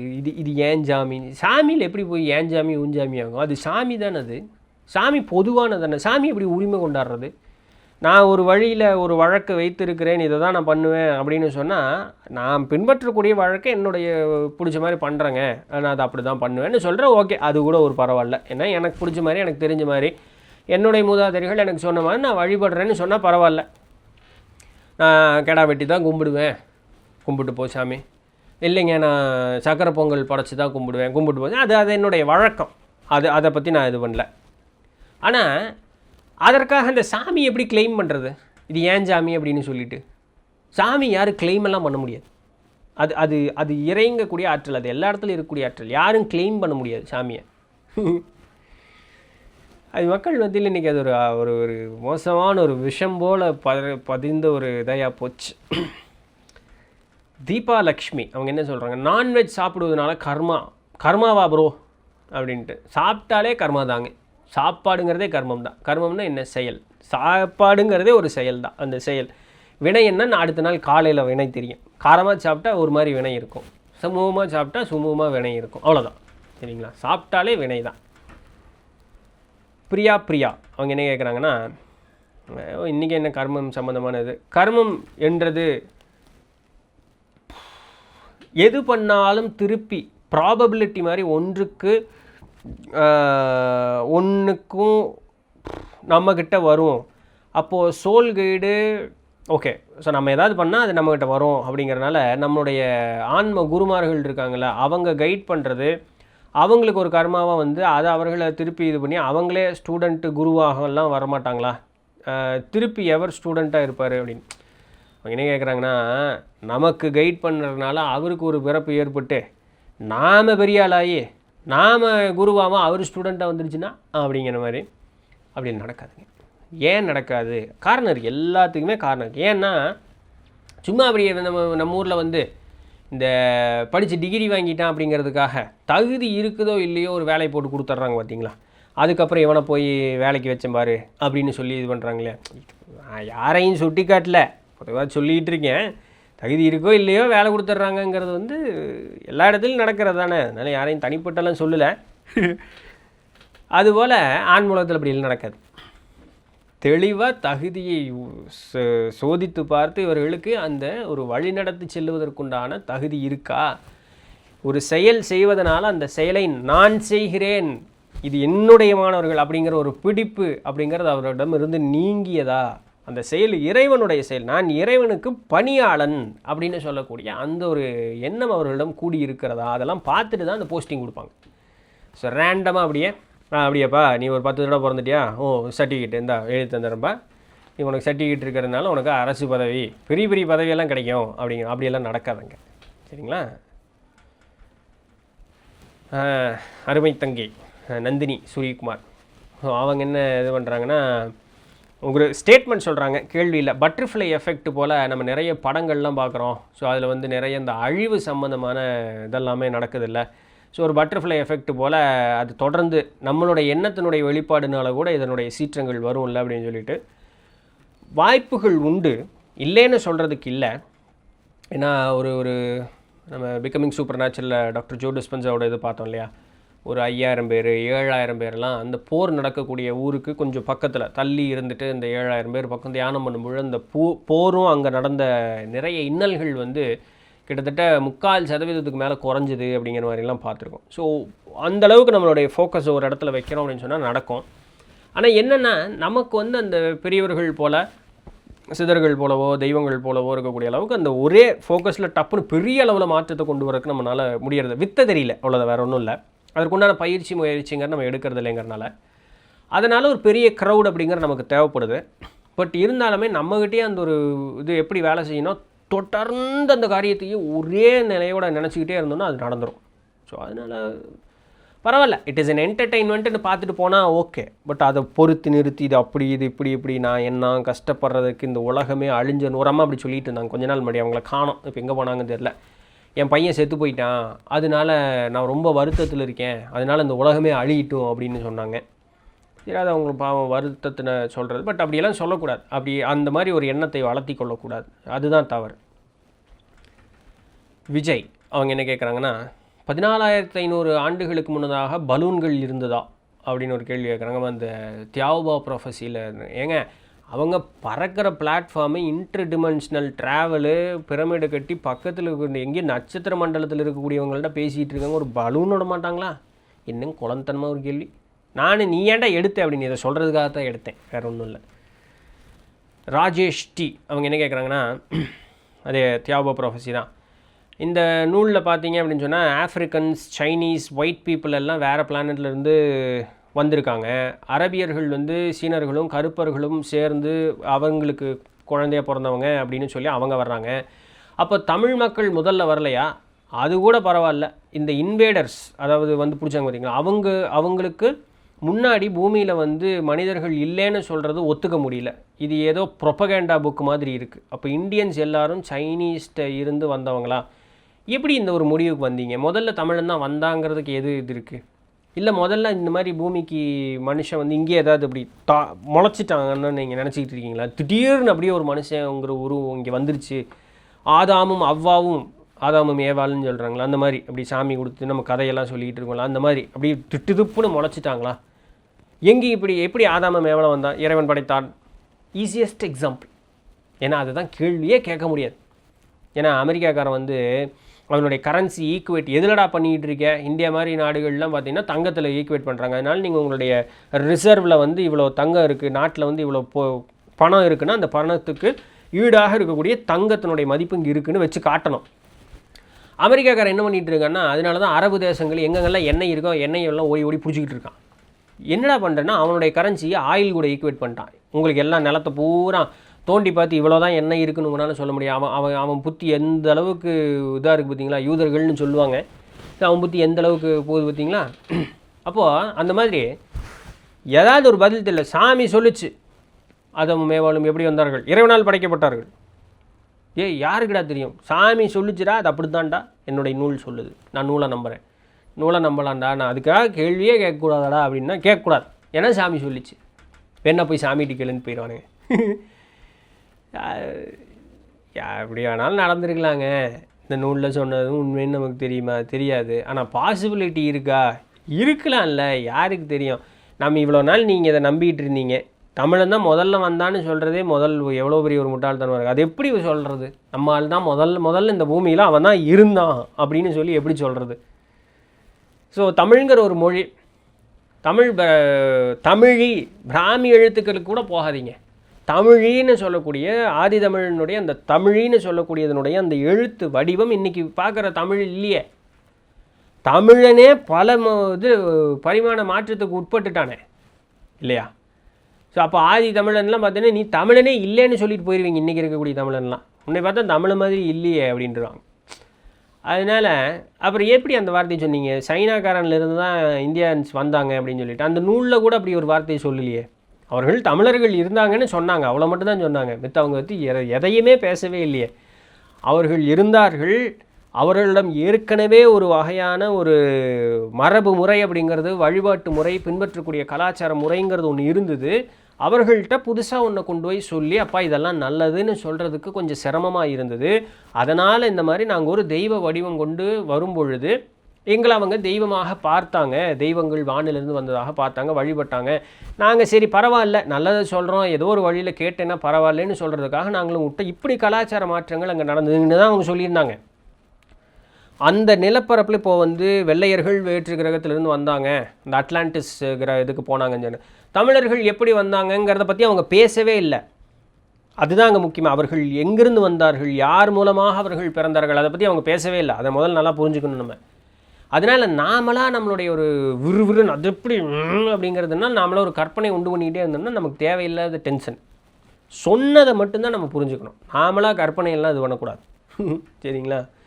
ப்ரொப்பகேண்டா புக் மாதிரி இருந்துட்டு போகுதுக்கு நான் என்ன பண்ணுறது, உங்களுக்கு அப்படி தோணுச்சுன்னா சந்தோஷம். யமுனா அவங்க என்ன கேட்குறாங்கன்னா, ஒரு டவுட்டு, நீங்கள் 21 தாரை அதை பற்றி சொல்லியிருந்தீங்கள்ல, அப்போது இதில் சொல்லக்கூடிய கடவுள்கள்லாம் யார், ஏன் அந்த கேள்வி கேட்குறாங்கன்னா, அவங்க கேட்குற இடம் வந்து அஷ்டவக்ர கீதையில் இருக்கக்கூடியது. இறைங்கிறது வந்து எல்லாம் ஒன்று தான் அப்படிங்கிற அந்த ஒரு வார்த்தையை சொல்லியிருப்பார், போன பதிவு பண்ணியிருந்தோம். பாருங்கள், இறை அப்படின்னு சொல்லக்கூடிய அந்த ஒரு ஆற்றல் அப்படின்னு இருக்குது பார்த்தீங்களா, அந்த ஆற்றல் வந்து அது ஆற்றல் அவ்வளோதான், அது எல்லாமுமாக இருக்கக்கூடியது. எல்லாமுமாக இருக்கக்கூடியது இப்படி தான் இருக்கும்னு நம்மளால் சொல்ல முடியாது. என்னுடைய தேவைக்கு ஏற்றார் போல் அந்த ஆற்றலுக்கு ஒரு உருவம் கொடுத்து, அந்த தன்மையை கொடுத்து, அது என்னுடைய ஒரு இதுக்காக பெட்டர் ஈஸ் ஆஃப் அண்டர்ஸ்டாண்டிங், அவ்வளோதான். எனக்கு ஒரு உருவம், இப்போது லட்சுமி தேவி மேலே வந்து லட்சுமி தேவி உட்காந்துட்டு காசு கொடுத்துக்கிட்டு இருக்காங்க, இப்படி கை வச்சோன்னா அங்கேருந்து தங்க காசாக விழுந்துக்கிட்டு இருக்குன்னு நினச்சிக்கிட்டு இருக்கீங்களா? அப்படியெல்லாம் இல்லை. எனக்கு வந்து பொருள் அப்படின்னு சொல்லக்கூடிய அதுலேயும் அது இந்த காலகட்டம் எவ்வளோ மோசமாக இருக்குது பாருங்கள். அஷ்டலட்சுமியர் இருக்காங்க இல்லையா, சரிங்களா, 8 பேர் இருக்காங்களா. இன்றைக்கி எல்லா லட்சுமியும் நம்ம விட்டுட்டோம். தனலட்சுமி, தானியலட்சுமி, விஜயலட்சுமி, ஜெயலட்சுமி, எல்லா லட்சுமியும் விட்டுட்டோம். இன்றைக்கி அந்த தனலட்சுமி மட்டும்தான் எனக்கு தேவை. சரிங்களா, கில்லி படம் மாதிரி இருக்குல்ல, நான் ஏதாவது சொல்ல போக தேவையில்லாத பிரச்சனை. சரிங்களா, தனலட்சுமி மட்டும்தான். அப்போது பழைய ஓவியங்கள் பார்த்தோம்னா லட்சுமி தேவி ஆசீர்வாதம் பண்ணுற மாதிரி மட்டும்தான் இருக்கும். இப்போ தான் காசு விழுகிற மாதிரி பண்ணி வச்சுருக்கானுங்க. ஏன், காசு மேலே அவ்வளவு ஒரு பற்று. காசு இருந்தால் போதும் எல்லாமே. வெற்றியா, அதெல்லாம் தேவையில்லடா, காசு கொடுத்து நான் வெற்றி வாங்கிக்கிறேன்டா. படிப்பு தானடா, காசு கொடுத்து நான் வாங்கிடுறேன்டா. பேரு புகழ் அந்தஸ்தா காசு கொடுத்து வாங்கிறேன்டா, செல்வ சம்பத்துக்களா அதுலேயும் செல்வம் வந்துருச்சா, காசு கொடுத்து வாங்கிறேன்டா. காசு மட்டும் போதும். அது ஓவியத்திலேயே வெளிப்பட ஆரம்பிச்சிருச்சு. அது இல்லை லட்சுமி தேவியினுடைய இது. சரிங்களா? அப்போது அந்த ஒரு சக்தியை நான் ஈர்ப்பதற்கு என்னுடைய கவனம் ஒருநிலைப்படணும். அந்த ஒருநிலைப்படுவதற்காக அந்த ஒரு தேவைக்கு ஒரு உருவம் கொடுத்து அந்த உருவத்தை நான் என்னுடைய கவனத்தை அது மேலே நான் வச்சு வழிபடும் பொழுது ஒரு மாற்றம் நிகழுது. இவ்வளோதான். யோக வாசிஷ்டமில் லீலாதேவியினுடைய கதையில் பார்க்கும் பொழுது சரஸ்வதி தேவி வழிபடுவாங்க. இருகரம் கொண்டவர்களாக சரஸ்வதி தேவி அவர்கள் முன் காட்சி அளிப்பாங்க. அப்போது நான் பார்த்தேன்னா, நான் பிரம்மஸ்வரூபம், நான் பிரம்மம், நான் நீ அப்படி இறைங்கிற ஆற்றல், நீ என்னை இந்த ரூபத்தில் பார்த்து அதனால் நான் உனக்கு இந்த கண்ணுக்கு இந்த ரூபத்தில் தெரிகிறேன்ட்டு போயிடும். எனக்கு உருவமோ தன்மைகளோ கிடையாது. நான் பிரம்மஸ்வரூபம், நான் பிரம்மம் என்ற ஆற்றல். நீ இப்படி தான் என்னை சிந்திச்சு ஒரு நிலை மனசை வச்சுட்டு நீ தியானம் பண்ணால் நான் உனக்கு இப்படி தெரிகிறேன். வேறு மாதிரி நினச்சிருந்தேன்னு வேறு மாதிரி தெரிஞ்சிருப்பேன்னு சிம்பிளான ஆன்சர் சொல்லிட்டு போயிடுவாங்க. ஸோ அதனால் 21 தாரையும் தாரைகளுக்கும் 21 பேர்த்துக்கும் ஒரு தன்மைகள் இருக்குது. நீங்கள் என்ன பண்ணுறீங்க, அந்த தாரைக்கு இதுதான் தன்மை, எனக்கு அந்த 21 எது தேவை, அப்போ அதற்குண்டான உருவம், அந்த வழிபாட்டு முறை, இந்த உருவம் வழிபாட்டு முறை இது பின்பற்றக்கூடிய இது எல்லாமே உங்களுடைய ஃபோக்கஸ் ஒருநிலைப்படுத்துவதற்குண்டான இதுதான். மலர்களினுடைய நிறம், அமரக்கூடிய இருக்கை, உடுக்கக்கூடிய உடை, இது எல்லாம் அந்த அரோமா தெரப்பி, அதுக்கப்புறம் அந்த கலர் தெரப்பி, இது மூலமாக, ஏன்னா இதெல்லாம் இயற்கையோடு இருக்கக்கூடியது. அது ஒரு வகையான எனர்ஜியை எமிட் பண்ணும். அது நம்மளுடைய ஆறாவை ஒரு வகையான மாற்றத்திற்கு உண்டு பண்ணும். அதன்பால் என்னுடைய காரியம் வேகமாக நடக்குங்கிறதுக்காக தான் இந்த மாதிரி கட்டுப்பாடுகள் எல்லாம். இந்த உணவு தான் படைக்கணும். ஏன்னா அந்த உணவுனுடைய அந்த ப்ரிப்பேர் பண்ணக்கூடிய அந்த ஃபுட், அந்த ஐட்டமில் ரா மெட்டீரியல், அதிலிருந்து வரக்கூடிய அந்த ஒரு நறுமணம், இது எல்லாம் பஞ்சபூதத்தை ஒரு வகையான மாற்றத்திற்கு உட்படுத்தி அந்த ஆறால் ஒரு சக்தி வட்டத்தில் ஒரு மாற்றத்தை ஏற்படுத்தும். அப்போ நான் சிந்தித்ததை வேகமாக நடத்துறதுக்கு உண்டான ஒரு வழி. இந்த பிரம்மன்னு சொல்லக்கூடிய அந்த இறையை அப்படியே ஒரு உருவகப்படுத்தி நிறுத்தி அந்த பிரம்மத்தையே உருவமாக அழைத்து எனக்கு வேணுங்கிறத அதுக்கிட்டேருந்து பெற்றுக்கொள்வதற்குண்டான வழி தான் இது எல்லாமே. ரொம்பலாம் காம்ப்ளிகேட் பண்ணிக்க வேண்டாம். சாமி கும்பிட்றது ரொம்ப ஈஸி. அதனால தான் இவங்க என்ன சொல்கிறாங்க, யாவருக்குமாம் இறைவர்க்கு ஒரு பச்சிலை திருமந்திரத்தில் இருக்குது. சாமிக்கு வேறு ஒன்றும் இல்லை. சாமி என்னால் நான் ஏழையா, என்னால் ஒன்றும் முடியல, இல்லை நான் பெரிய பணக்காரனாகவே இருந்துட்டு போனேன், எப்போ பார்த்தாலும் ஏழையாகவே தான் இருக்கணுமா, பணக்காரனாக இருக்கிட்டு போவேன் சாமி, மனசார நான் கும்பிட்றதுக்கு வந்திருக்கேன், கொஞ்சம் அவசரமாக போகிறேன், ஏன்னா எதுவும் எதுவும் வாங்கிட்டு வரல, இப்படி வர வழியில் இந்த ஒரு செடியிலேருந்து ஒரு சின்ன இலையை பொறிச்சிக்கிட்டேன், உனக்காகன்னு சொல்லி தான் அந்த செடிகிட்ட சொல்லி தான் பிடிச்சிட்டு வந்தேன், இதுதான் என்னால் முடியும், நான் அன்போடு கொடுக்குறேன், இதை ஒரு இதாக ஏற்றுக்கோ அப்படின்னு சொல்லி ஒரு இலையை வச்சு சாமிகிட்ட கும்பிடு. சாமி கேட்கல இலையை வெய்யி, அதை வெய்யி, இதை வெயின்னு, நானாக தான் கொடுக்குறேன் ஒரு காணிக்கையாக. சாமி அதை யாவருக்குமாம் இறைவருக்கு ஒரு பச்சிலை, சாமிக்கு ஒரு இலை கொடுத்தா என்ன இலைன்னு கூட அங்கே சொல்லவே இல்லை. யாவருக்குமாம் இறைவருக்கு ஒரு பச்சிலை, யாவருக்குமாம் பசுவிற்கு ஒரு வாயுரை. இந்த பசுன்னு சொல்லக்கூடியது லிட்ரலாக பசுன்னு எடுத்துகிட்டு போய் அது பாவம் சாப்பிடவே முடியாது, அகத்திக்கீரை போட்டு துணிச்சிக்கிட்டு இருப்பாங்க. பசுவிற்கு ஒரு வாயுரை, பசுங்கிறது ஆன்மா. சரிங்க, ஆன்ம பசியை தீர்ப்பதற்குண்டான வழி என்னங்கிறது முதல் நீ பாரு, அடுத்தவனுக்கு உண்டான வழியும் பாரு. யாவருக்குமாம் பசுவிற்கு ஒரு வாயுரை. தவிர இந்த மாதிரி வாயற்ற ஜீவன்களையும் பார்த்துக்கோன்னு சொல்கிறதும் தப்பு இல்லை, அப்படி ஒரு அர்த்தம் எடுக்கிறதுலையும் தப்பு இல்லை. யாவருக்குமாம் பசுவிற்கு ஒரு வாயுரை. யாவருக்குமாம் உண்ணும்போது ஒரு கைப்பிடி. நாம் சோறு திங்கிறோம்ல பசிக்குதுன்னு சொல்லி, அதுபோல் அடுத்தவன் பசியோடு இருக்கிறத பார்க்கும் பொழுது நீ அவனுக்கு அப்படியே வாரி அள்ளி கொடுன்னு யாரும் சொல்லலை. உன்னால் முடிஞ்சது ஒரு வாய் சோறு அவனுக்கு கொடுக்கணும், அதையாவது கொடு போதும். யாவருக்குமா உண்ணும்போது ஒரு கைப்பிடி. நீ சாப்பிடும்போது பசியோடு ஒருத்தருக்கானா அவனுக்கு ஒரு கைப்பிடி கொடு. சாமி இந்த முன்னாடி சொன்ன மூணையுமே நல்லா பண்ண முடியாதுங்க சாமி. என்னங்க சும்மா நீங்கள் இலையை பொறிச்சு வைங்கிறீங்க, ஆன்ம பசியை தீருங்கிறீங்க, மிருகங்களுக்கு சோறு தீங்கன்னு, நானே பசியில் சோறு தின்ட்டுக்கிறேன், எங்கள் வீட்லேயே சோறு இல்லை, இன்னொருத்தனுக்கு கொண்டு ஒரு வாய் சோத்தை கொடுக்குறதா மாறுங்க சாமி, சரியா பரவாயில்லையா. யாவருக்குமாம் அது என்ன, யாவருக்குமாம் என்னமோ இன்னுரை தானேன்னு வரும். யாவருக்குமாம் பசுவிற்கு ஒரு வாயுரை, யாவருக்குமாம் உண்ணும்போது ஒரு கைப்பிடி, யாவருக்குமாம் பேசும்போதே என்னமோ இன்னுரை தானேன்னு வரும். அந்த ஒரு நடுவில் இருக்கிற ஒரு வார்த்தையை மறந்துட்டேன். அப்படின்னா என்ன, சிரித்து பேசு, அடுத்தவன் மனம் நோகும்படி பேசாத, கடைசிக்கு அது ஒன்றையாவது செய், வேற ஒன்றும் கேட்கல, கடைசிக்கு அது ஒன்றையாவது செய். இறைவன் உன்னுடைய கோரிக்கைகளுக்கு ஃபஸ்ட்டு ப்ரிஃபரன்ஸ் கொடுத்து உங்கள்கிட்ட எல்லாத்தையும் எடுத்து கொடுத்துருவாருங்க. நீ அடுத்தவன் மனம் நோகாமல் நீ இருந்தேனாலே போதும். அது போதும் சாமி கும்பிட்றதுக்கு உண்டான வழி. அதை தவிர வேறு பெருசாக ஒன்றுமே இல்லைங்கிறாங்க. இல்லை, இதை காட்டிலும் எப்படி எளிமையான வழியில் சாமி கும்பிட்றதுக்கு நம்ம சொல்ல முடியும்? அவங்க உருவத்தை பண்ணுன்னு சொல்ல, உருவத்தை அதை பண்ணு, இதை பண்ணு, அந்த பூஜை பண்ணு, இந்த பூஜை பண்ணு, ஒன்றுமே சொல்லியே. அடுத்தவன் மனம் நோகாதபடி நீ இருந்தேனாலே இறைவனுடைய திருக்கருணை உனக்கு பூரணமாக வாய்க்கும்னு திருமந்திரத்தில் மூலர்வரான்னு சொல்லிட்டு போயிட்டார். ஈஸியான 4 வழி. அந்த 4வது வழி இன்னும் ஈஸியானது. என்னை அவன் எவ்வளோ கஷ்டப்படுத்துகிறான் தெரியுமா? நான் அவங்ககிட்ட போய் நீ என்னை சிரித்து பேசி இப்படியே பேசிகிட்டே இருக்க வேண்டியதான். திரும்ப செத்து பிறந்துக்கிட்டே இருக்க வேண்டியதான். அதாவது அவருடைய விருப்பத்தை பொறுத்து. சரிங்களா? விக்னேஷ் ஆவிகாஷ் இல்லை விக்னேஷ் விகாஷா. ஓகே, ஆனால் உங்களுடைய தாடி வச்ச டிபி ரொம்ப அழகாக இருக்குது. ஓகே, குவாண்டம் ஸ்பேஸ்க்குள்ளே போகணும் அப்படின்னு சொல்கிறீங்க. நம்ம சிந்தனைகளை சுத்தமாக நிறுத்திட்டு தான் போக முடியும்னு சொன்னீங்க. அப்புறம் எப்படி குவாண்டம் ஸ்டேட்டுக்கு போனதுக்கப்புறம் நம்மளுடைய சிந்தனைகளை வச்சு நமக்கு என்ன வேணும்னு மேனிஃபெஸ்ட் பண்ணுறது அப்படின்ட்டு. அதனால் அது கொஞ்சம் தெளிவாக கேட்டிருந்துருக்கணும். நீங்கள் உங்களுக்கு என்ன வேணுங்கிறது முன்னாடியே நீங்கள் முடிவு பண்ணிடணும். அதற்கு பேர் தான் நம்மளுடைய கலாச்சாரத்தில் என்ன சொல்கிறாங்க, சங்கல்பம் அப்படிங்கிறாங்க. சங்கல்பம் பண்ணுறதுன்னா என்ன? எனக்கு வேணுங்கிறத வந்து என்னுடைய மனதில் கொண்டு வந்து அப்படியே நிறுத்திடணும். இப்போது வீட்டில் வந்து எல்லோரும் இந்த கணபதி ஹோமம் போடுவீங்களா? போட்டிருப்பீங்கள? அப்போ அந்த முன்னாடி உட்காந்துருக்க ஐயர் என்ன பண்ணுவார்? இப்போ கணபதியை சங்கல்பிக்க போகிறேன் அப்படின்னு சொல்லிட்டு மனமனமனு ஏதோ ஒன்று சொல்லுவார். அடுத்தது கொஞ்சம் நல்ல ஐயராக இருந்தால் இன்னும் 4-5 தெய்வத்தை கூப்பிடுவாங்க. இல்லைன்னா அப்படியே சும்மா ஏதோ ஒன்று பேசிவிட்டு உங்கள்ட்ட 4000 ஏதோ பிடிங்கிட்டு போயிடுவாங்க. சரிங்களா? அப்போ அவங்க என்ன சொல்கிறாங்க? சங்கல்பிக்கிறேன், இந்த கலசத்தில் வந்து ஆவாகனம் செய்தேன், இதெல்லாம் சொல்கிறாங்கல்ல.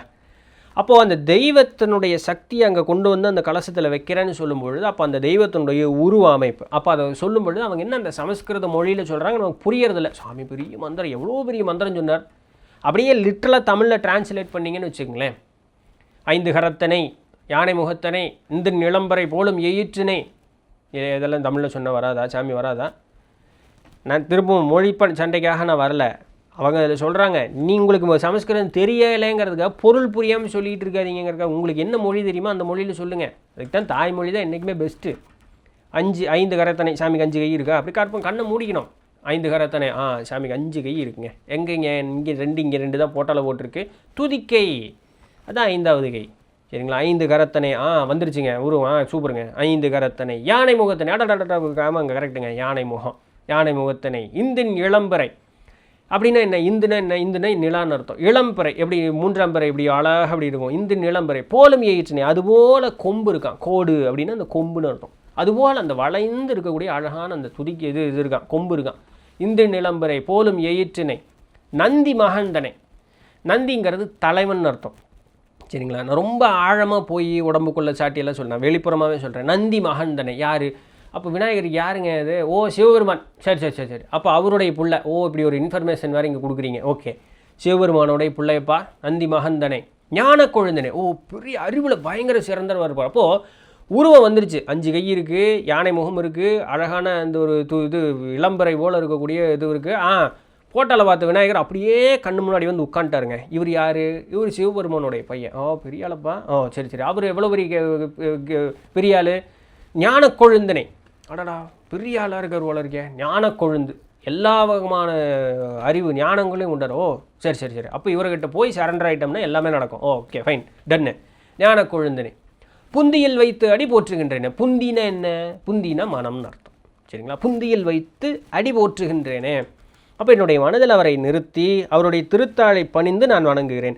உங்களுக்கு அழகாக விநாயகர் இப்படி வந்தாச்சு, விநாயகருடைய சிறப்பை சொல்லியாச்சு, விநாயகர் எவ்வளோ பெரிய ஆள்னு சொல்லியாச்சு, அவரை மனசில் நிறுத்தணும்னு சொல்லியாச்சு, அவருடைய விழுந்து வணங்கணும்னு சொல்லியாச்சு. இதுக்கு பேர் தான் சங்கல்பங்கிறது. இதைத்தான் அவர் சமஸ்கிருதத்தில் சொல்லிக்கிட்டு இருக்காரு. பீஜ மந்திரம் சொல்லுவதுங்கிறது அதுதான் மந்திரம்ங்கிறது. அதனுடைய தேவைகளே வேறு, அதனுடைய தன்மையை, அதனுடைய தேவையை வேறு. அது சராசரி நிலைகளில் அது வருவதே இல்லை. நமக்கெல்லாம் வந்து இந்த மாதிரி கொடுக்கக்கூடியது தான். அதெல்லாம் உபாசகர்களுக்கு, பயிற்சி செய்யக்கூடியவர்கள் அது வேறு மாதிரி ஒரு லைஃப் ஸ்டைல். நமக்கு இதுதான், நமக்கு இதே போதும். மனசில் நிறுத்தி சாமியை சங்கல்பம் பண்ணுனா போதும். இதற்கு பேர் சங்கல்பம். எதை சொல்ல வந்து எங்கேயோ போயிட்டுருக்கு. இதற்கு பேர் சங்கல்பம். அப்போ ஒரு காரியம் நடக்கணும்னா அந்த காரியத்தை அப்படியே நான் ஒருநிலைப்படுத்தி ஃபஸ்ட்டு நான் நிறுத்திடணும். அப்போ எனக்கு என்ன தேவையோ அந்த தேவையை முதல்ல நான் வந்து நிறுத்திடணும். எனக்கு ஒரு மினி கூப்பர் வாங்கணும். எப்படி இருக்கணும் மினி கூப்பரு? அழகாக அப்படியே வந்து இண்டிகோ சன்செட் ப்ளூ.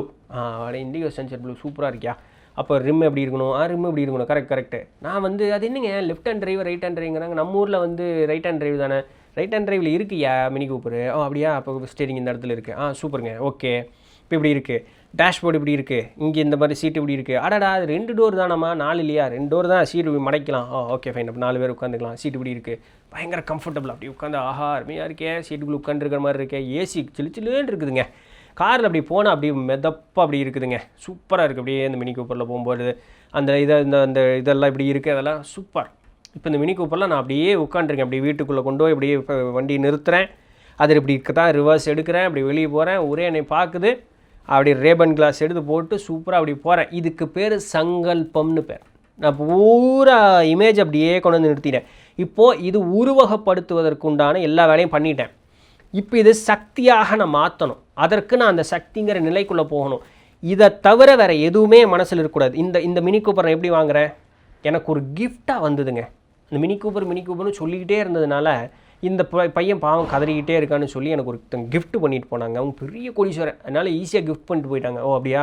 இது நிறுத்துறதுக்கு வீட்டையும் சேர்ந்தே கிஃப்ட் பண்ணிட்டாங்க. பெரிய வீடுங்க. இது இப்படி தான் இருக்குது. பார்க்கிங் இப்படி இருக்குது. அது அப்படி இருக்குது இப்படி இருக்குது. எல்லாத்தையும் அப்படி யோசிச்சுக்கிறேன். சூப்பருங்க. இந்த இடத்துல தாங்க அப்படி நிறுத்தி எனக்கு சூப்பராக இருக்குங்க. ஒரு கிஃப்ட் வந்ததா? சரி சூப்பர் வாழ்த்துக்கள்ப்பா திருவருள். சூப்பர். இப்படி தான் வந்ததா? என்ன டெய்லி யூஸ் பண்ணுறேன்? ஆமாம்மாங்க. இந்த மாதிரி ட்ரிப்பெல்லாம் போகிறேங்க. இந்த மாதிரி காரில் சூப்பராக இது பண்ணுறேங்க. பெட்ரோல் இப்படி போடுறேன். இத்தனை செலவாகுதுங்க. மெயின்டெனன்ஸ் இவ்வளோ ஆகுதுங்க. இதெல்லாம் எல்லாம் கிஃப்ட்டு சூப்பர்ப்பா, நல்லா இருக்குப்பா. அப்போ கார் வந்ததுலேருந்து எப்படி வந்ததுங்கிறதுலேருந்து இது எப்படி நான் பயன்படுத்துகிற வரைக்கும் எல்லாத்தையும் சங்கல்பிச்சிட்டோமா? இந்த மனசில் வந்து அப்படி ஒரு நிலையோட கப்படு போய் உட்காந்துக்கணும். இப்படியே உட்காந்துக்கணும். பேசாமல் உட்காந்துக்கணும். இது சக்தியாக மாறி இது நிஜமாக நடக்கிற வேலையை அது பார்த்துக்கும். அங்கே போய் உட்காந்துட்டு நம்ம வந்து திருப்பி மொனமொனன்னு இருக்கக்கூடாது. அதுதான் பண்ணக்கூடாதுன்னு சொல்கிறது. சரிங்களா? ஸோ முன்னாடியே எல்லா வேலையும் பண்ணிவிட்டு அதுக்கப்புறம் தான் கப்சிப்புன்னு உட்காரணும். இதுங்க ஒரு தடவையும் பண்ணணுமா? ஆமாம். ஒரு தடவையும் பசிக்கும் போது சாப்பிட்றோமில்ல. ஒரே தடவையில் சாப்பிட்டோன்னு சொல்லி அப்போ நம்ம ஆயுசுபுரம் சாப்பிடாமல் இருக்கிறது இல்லைல்ல. ஒரு தடவை பண்ணித்தான் ஆகணும். சரிங்களா? ஒரு தடவையும் கொஞ்சம் அப்போ இந்த மேனிஃபெஸ்டேஷன் பாட்காஸ்ட்டை பாருங்கள் தயவு செஞ்சு. நிறைய நல்ல செய்திகள் சொல்லிகிட்டு இருக்கோம். வியூஸே வர மாட்டேங்குது. What is this? உங்களை நம்பி ஒரு காரியத்தில் இறங்கணும் இப்படி தான் டீல் விட்டே இருக்கீங்க. என்ன சரி பரவாயில்ல. அப்போது இந்த மாதிரி அப்போ ஒரு தடவையும் சுவாரஸ்யத்தை கொஞ்சம் கூட்டி மாற்றி அப்படி இருக்கணும். பொருள் ஒன்று தான், இடம் ஒன்று தான், எல்லாம் ஒன்று தான். சுவாரஸ்யத்தை கூட்டிக்கிறது. ஒரு நாள் மனைவியை கூப்பிட்டு போங்க. அப்புறம் ஒரு நாள் குழந்தைகளை கூப்பிட்டு போங்க. அதுக்கு முன்னாடி அப்பா அம்மாவை கூப்பிட்டு போங்க இல்லையா? அப்புறம் மாமனார் மாமியார் இருக்காங்க, அண்ணன் தம்பி இருக்குது. அப்படி ஒரு நாள் சுவாரஸ்யத்தை கூட்டிக்கிங்க. எவ்வளோ பேர்த்த கூப்பிட்டு போனாலும் நமக்கு பொண்டாட்டியை கூப்பிட்டு போகும்போது ஒரு வகையான சந்தோஷம் தான் இல்லையா? ஸோ அப்பப்போ அந்த சுவாரஸ்யத்தை கூட்டி ஒரு நாள் சோலோ ரைடு போங்க. பண்ணணும்ல. அந்த மாதிரி போகிறது தான் ஒரு சுவாரஸ்யத்தை கூட்டிக்கிறது தான். அப்படி பண்ணும்பொழுது அதை கூட்டிகிட்டு அப்படி பேசாமல் அமைதியாக உட்காந்ததுக்கப்புறம் எந்த சிந்தனையும் வரக்கூடாது. அதற்கு முன்னாடியே அந்த சங்கல்பத்தை செய்து கொண்டு பின் அந்த ஒரு காரியம் அப்படிங்கிறத நம்ம செய்வதற்கு முற்பட வேண்டும். சரிதானுங்களே? மகிழ்ச்சி. சரி தான் இன்றைக்கு உண்டான கேள்விகளும் அதற்குண்டான பதில்களும். பரவாயில்ல, நிறைய நேரம் அப்படி பேசியிருக்கேன், பார்ப்பீங்கன்னு அப்படின்னு நம்புகிறேன். அவ்வளோதான். உங்களுடைய நல்ல கருத்துக்களை கீழே தெரிவிங்க. அடுத்து வேறு ஏதாவது ஒரு சுவாரஸ்யமான தலைப்பில் ஒரு செய்திகளில் நம்ம சந்திப்போம். அதுவரையும் தொடர்ந்து இணைந்திருங்கள். நான் உங்கத்தில் தண்டபாணி. நன்றி, வணக்கம். ஒருவேளை ஏதாவது கேள்விகள் நான் மிஸ் பண்ணியிருந்தேன் அப்படின்னு சொன்னால், நான் ஏதாவது பார்க்காம விட்டுருந்துருப்பேன். இந்த ரீசெண்ட் ஏதாவது வீடியோஸில் நீங்கள் கமெண்ட் பண்ணிங்கன்னா நான் அதை எடுத்து பார்த்து உங்களுக்கு பதில் அப்படிங்கிறத தரேன்.